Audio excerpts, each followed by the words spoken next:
ಭಾಳ ಇಂಪಾರ್ಟೆಂಟು ಈ ವಾಷರು. ಕೆಲವೊಂದು ಟೈಮಲ್ಲಿ ವಾಷರ್ ಕಟ್ಟಾಗಿ ಲೂಸಾಗಿ ಹಾರ್ಡಾದವಾಗ ಏನಾಗುತ್ತೆ ಅಂದರೆ ಲೀಕೇಜ್ ಆಗೋದಕ್ಕೆ ಸ್ಟಾರ್ಟ್ ಆಗುತ್ತೆ. ಸ್ಮಾಲ್ ಲೀಕೇಜ್ ಇರುತ್ತೆ, ನಮಗೆ ಗೊತ್ತಾಗಲ್ಲ. ಈ ಥರ ಹೋಗ್ತಾ ಇರುತ್ತೆ, ಮೈನ್ಯೂಟ್ ಆಗಿರುತ್ತೆ. ಅವಾಗ ಏನಾಗುತ್ತೆ ಅಂತಂದರೆ ಈ ಥರ ನಮ್ಮ ರೆಗ್ಯುಲೇಟರ್ ಹಾಕಿದೆ ಈ ಪ್ರಾಬ್ಲಮ್ ಬರುತ್ತೆ. ಅದೇ ನಮ್ಮ ಡಿವೈಸ್ ಹಾಕಿಬಿಟ್ರೆ ನಿಮಗೆ ಆ ಪ್ರಾಬ್ಲಮ್ ಸಾಲ್ವ್ ಆಗಿಬಿಡುತ್ತೆ.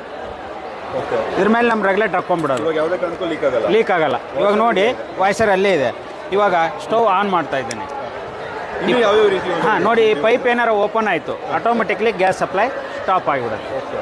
ಯಾವುದೇ ಕಾರಣಕ್ಕೂ ಗ್ಯಾಸ್ ಬರೋಲ್ಲ. ಇನ್ ಕೇಸು ಈ ಪೈಪ್ ಏನಾರು ಡ್ಯಾಮೇಜ್ ಆಗಿ ಆನ್ ಸಿಸ್ಟಮಲ್ಲಿ ಪೈಪೇ ಡ್ಯಾಮೇಜ್ ಆದರೂ ಸಹಿತ ಆಟೋಮೆಟಿಕ್ ಗ್ಯಾಸ್ ಸಪ್ಲೈ ಸ್ಟಾಪ್ ಆಗಿಬಿಡುತ್ತೆ. ಗ್ಯಾಸ್ ಆಫ್ ಮಾಡಬೇಕು, ಅದು ಇದು ಏನಿಲ್ಲ, ಒಂದ್ಸಲ ಹಾಕಿಬಿಟ್ಬಿಟ್ರೆ ಮುಗಿದೋಯ್ತು. ನೆಕ್ಸ್ಟ್ ಸಿಲಿಂಡರ್ ಖಾಲಿವರೆಗೂ ನೀವು ಆನ್ ಆಫ್ ಏನು ಮಾಡೋಬೇಕಾಗಿಲ್ಲ. ಬರೀ ಸ್ಟವ್ ಒಂದು ಆನ್ ಆಫ್ ಮಾಡಿಕೊಂಡ್ರೆ ಸಾಕು. ಪ್ರೆಷರ್ ಗೊತ್ತಾಗುತ್ತೆ. ಇದರಲ್ಲಿ ಫುಲ್ ಇದ್ರೆ ಎಂಡ್ವರೆಗೂ ಬರುತ್ತೆ. ಗ್ರೀನ್